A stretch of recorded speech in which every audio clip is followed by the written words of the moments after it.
Assalamualaikum warahmatullahi wabarakatuh. Waalaikumsalam warahmatullahi wabarakatuh. Selamat siang semuanya. Siang, Pak. Gimana kabarnya? Kembali ya mata kuliah statistik ya untuk perpustakaan dan kearsipan. Minggu lalu kita sudah membahas mengenai nilai-nilai Al-Quran di dalam statistik ya. Bagaimana di dalam Al-Quran itu sudah dijelaskan tentang statistika, yaitu tentang perhitungan, yaitu ada ayat-ayat yang menjelaskan tentang bagaimana kita memang kita menghitung atau berpikir berkalkulasi.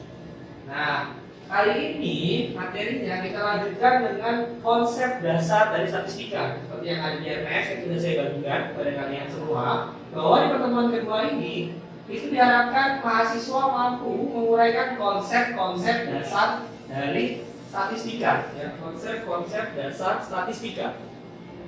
Dan diminta untuk ketepatan dalam menjelaskan konsep-konsep dasar statistika dengan media PowerPoint dan juga Google Classroom dengan cara collaborative learning. Dan materinya adalah konsep dasar statistika terdiri dari 3: cara perolehan data, penentuan populasi, dan proses pengambilan sampel. Nah, mahasiswa diminta untuk dapat menjelaskan konsep-konsep dasar statistika. Untuk memulai perkuliahan kali ini, kita coba tonton dulu ya video pembelajaran tentang konsep dasar statistika ini ya. Assalamualaikum warahmatullahi wabarakatuh. Ketemu lagi bersama saya Rian Adi Putra dalam mata kuliah statistik.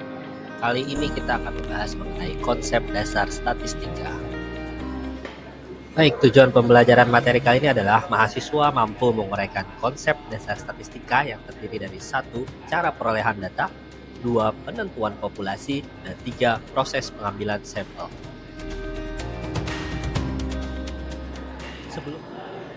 Baik, terima kasih ya. Ini adalah video pengantar aja tentang bagaimana kita akan belajar apa yang kita pelajari di pertemuan kali ini. Kalian bingung gak sih kenapa ada statistika di perpustakaan? Bingung gak? Nah, kebayang gak sih kalian masuk prodi perpustakaan kok belajar statistik? Bingung? Buat apa ya? Itu ya, kira-kira ya. Nah, statistik ini digunakan untuk nantinya dalam melakukan penelitian. Dan penelitian itu ada berbagai metode ya. Salah satunya adalah metode kuantitatif. Dan statistik ini akan digunakan untuk metode kuantitatif. Baik, sesuai dengan capaian pembelajaran hari ini, maka kita akan belajar yang pertama tentang pengumpulan data. Bagaimana cara mengumpulkan? Kenapa? Apa hubungannya dengan statistik? Statistik itu berhubungan dengan data. Seperti minggu lalu saya jelaskan bahwa berhubungan sama data. Dan data ini akan diolah menggunakan statistik. Maka kalian harus tahu gimana ya cara mengumpulkan data. Baik, jadi yang pertama kita akan mempelajari tentang data menurut cara memperolehnya. Cara memperoleh data yang pertama ada yang disebut dengan data primer. Ya, data yang dikumpulkan dan diolah sendiri oleh organisasi ataupun individu langsung ya. Jadi misalnya saya mau data tentang pustakawan, maka saya akan mewawancarai pustakawan. Nah, itu langsung primer. Saya mau data tentang kepuasan pemustaka, saya sebar kuesioner dan langsung dapat datanya, itu data primer. Sedangkan yang kedua adalah data sekunder. Data yang diperoleh dalam bentuk udah jadi nih, kita ambil data orang dan kita pakai buat penelitian kita atau buat statistik kita, itu disebut dengan data sekunder. Dia udah diolah oleh pihak lain. Contohnya bibliografi hidup nasional, katalog hidup nasional, laporan pustaka nasional, dan juga hasil-hasil statistik yang udah dikeluarkan oleh Badan Statistik Nasional misalnya, atau Badan Pusat Statistik. Itu yang disebut dengan data sekunder. Ya, udah pernah lihat kan data-data sekunder ya? Udah mempelajarinya ya? Baik. Ya. Nah, sebelum kalian paham tentang mengumpulkan data, kalian harus tahu yang namanya elemen. Sebelum buka data, perlu diketahui tujuannya. Buat apa sih kalian mengumpulkan data gitu ya? Buat apa nih? Buat penelitian, buat riset, atau buat jangan-jangan buat pemasaran misalnya kalian menggunakan gitu. Atau kalian misalnya mau mendekati jenis kalian gitu ya. Kalian dekat. Pasti kan mengumpulkan data dong, dia rumahnya di mana, ya kan? Terus dia kalau bisa dapat nomor HP-nya, itu kan data ya, itu semua data. Itu buat apa tujuannya? Kita harus tahu dulu. Nah, apapun tujuan pengumpulan data, perlu diketahui jenis elemen atau objeknya yang sedang dipilih siapa. Nah, elemen adalah unit terkecil dari objek penelitian, disebut juga dengan unit analisis atau unit sampling. Elemen atau unit terkecil dapat berupa, pertama ya, elemen itu terdiri dari orang, organisasi atau badan usaha, dan juga barang. Seperti tadi kita pengen tahu tentang jenis kita, berarti itu elemennya apa? Orang, betul. Berarti orang ya, pustakawan, pemustaka, mahasiswa, dosen, itu elemennya berarti orang. Kita nyari tujuannya buat orang. Kalau organisasi seperti perpustakaan nasional, perpustakaan daerah, sekolah, departemen, dan lain sebagainya. Kalau barang itu ya bukunya, kalau perpustakaan ya raknya, komputernya, kita kan bisa ganti bukunya. Misalnya kelembabannya berapa, ya, udah sobek apa enggak, itu bisa barang. Kalau organisasi ya perpustakaan, itu elemennya. Ya. Nah, tujuannya pertama untuk mengetahui jumlah elemen dan mengetahui karakteristik dari elemen-elemennya. Bisa jadi meneliti orang dan barang, organisasi dan barang, ada berapa elemennya dan bagaimana karakteristiknya. Nah, inilah data-data itu karakteristik ya. Karakteristik misalnya elemennya orang, pustakawan, karakteristiknya ada jenis kelaminnya, beda-beda ya. Ada pendidikannya, agamanya, umurnya, masa kerjanya, golongan, ini yang namanya karakteristiknya.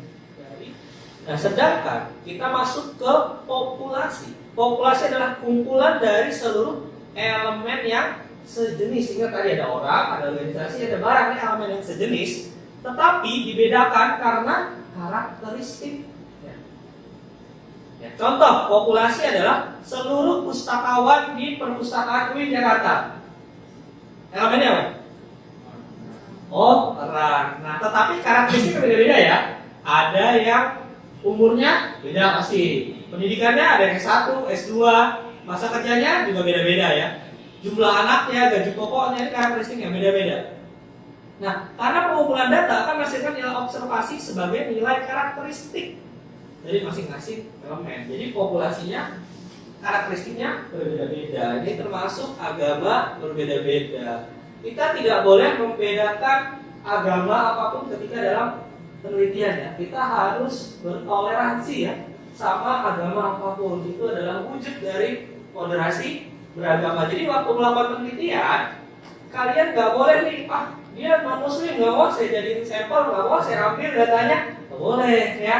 Kalian harus netral dan harus mendepankan yang namanya moderasi beragama ya. Kita harus menghargai dan toleransi terhadap agama yang lain. Begitu pula dalam penelitian atau mencari data. Seperti itu ya. Nah, sedangkan sampel, apa itu sampel? Itu adalah sebagian dari populasi itu sendiri ya. Jadi bagian dari populasi sebagian. Dia adalah beberapa orang dari pustakawan, contoh yang tadi ya. Kalau ini seluruh pustakawan, maka sampelnya adalah misalnya apa? Tadi tahu? Pustakawan, perpustakaan ada. Pustakawan, perpustakaan yang lagi pusat. Nah, itu adalah sebagian. Itu disebut dengan sampel. Jika N yang kecil adalah elemen sampel dan N besar adalah populasi, maka sampel itu pasti lebih kecil, dari populasi. Nah, sampai sini ada yang bingung? Bisa? Paham ya? Paham? Bisa? Oke. Nah, cara pengambilan sampel ada dua. Yang pertama namanya cara acak random atau probability sampling.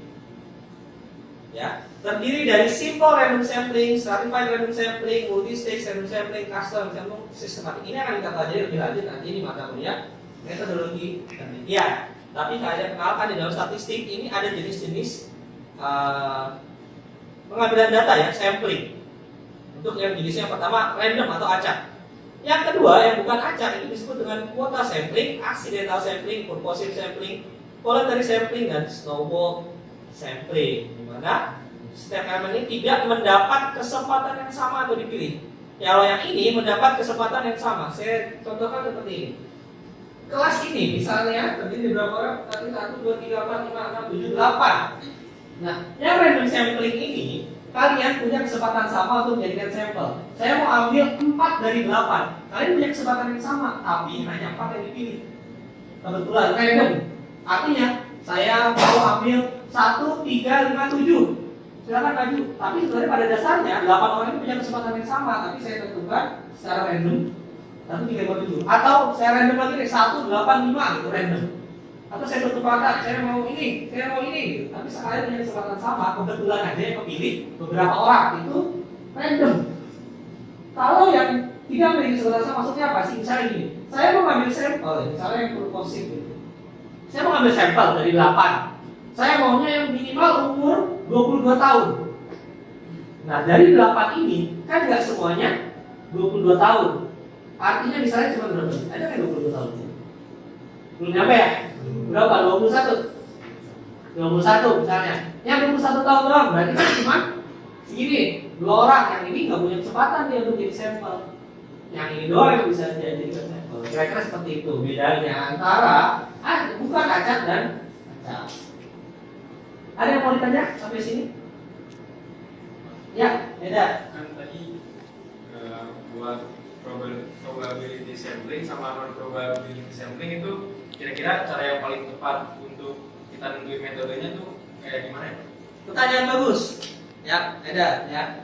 Terus kita dari sebanyak ini gimana cara kita nentuinnya ya? Untuk penelitian kita yang tepat yang mana? Kembali lagi, jenis penelitiannya atau pendekatannya mau kualitatif atau kuantitatif. Kalau dia kuantitatif, itu lebih banyak menggunakan yang cara acak. Jadi semua kesempatannya sama, dapat kesempatan sama untuk mengisi kuesioner. Tetapi kalau kualitatif, karena dia wawancara, maka dia harus menentukan siapa yang diwawancara. Misalnya umurnya tadi ya, pendidikannya segini, dia bekerja di sini minimal 1 tahun. Nah itu yang akan ditentukan. Biasanya kualitatif itu akan menggunakan yang non probability. Ada kuotanya, ada syarat-syaratnya untuk yang diwawancara, ada syarat-syaratnya baru dia bisa jadi narasumber. Kalau dia nggak memenuhi syarat, dia nggak akan menjadi narasumber. Kira-kira gitu aja. Jelas ya? Jelas. Baik. Itu adalah dasar ya dari statistika yang akan kita bahas hari ini. Bisa dipahami semuanya? Bisa ya? Nah, untuk minggu depan ya kita akan belajar tentang mulai yang namanya statistik deskriptif. Ya. Nah, sebelum itu, agar lebih memahami materi hari ini, kalian dapat mengerjakan tugas ya, nanti tugas yang ada di akhir materi ini yang harus kalian kerjakan. Ini ada soalnya ya. Soal 1, 2, 3, 4 ini bisa dilihat, nanti dikerjakan dan dikumpulkan di sistem ya, di AIS, di-upload paling lambat minggu depan ya. Nah, agar lebih memahami lagi materi hari ini, coba kalian kita sama-sama kita main games ya, main game cepet-cepetan isi jawaban pada tahun. Ada yang tahu tahun? Coba buka HP kalian, googling, kita main tahun. Main tahun. Tuh. Ya. Oke, termasuk 90. Baik, kita mulai ya. Jawab review materi dasar statistika ya. 3, 2, 1. Silakan. Pertanyaan pertama, yang termasuk cara memperoleh data adalah deduktif, induktif, tersier, sekunder. Ya. Selanjutnya, pertanyaan terakhir. Wah, scoreboardnya yang mimpin sekarang Bayhaqi ya. Selanjutnya, salah satu proses pengambilan sampel adalah unprobability sampling, improbability sampling, disprobability sampling atau non-probability sampling. Ya, 6 orang benar. Kita lihat hasilnya. Yang juara 1 adalah podium. Peringkat 3 Aida. Peringkat 2 Kayla dan peringkat 1 siapa ya? Bayhaqi. Ya. Baik, itulah materi singkat ya dari saya untuk pertemuan hari ini.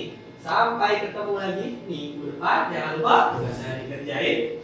Saya ucapkan mohon maaf ya kalau ada kesalahan dan kekurangan dalam penyampaian dan juga bersikap. Mari kita sama-sama tutup perkuliahan ini dengan mengucapkan alhamdulillah. Alhamdulillah. Wabillahi taufiq wal hidayah. Wassalamualaikum warahmatullahi wabarakatuh. Waalaikumsalam warahmatullahi wabarakatuh. Terima kasih. Ya.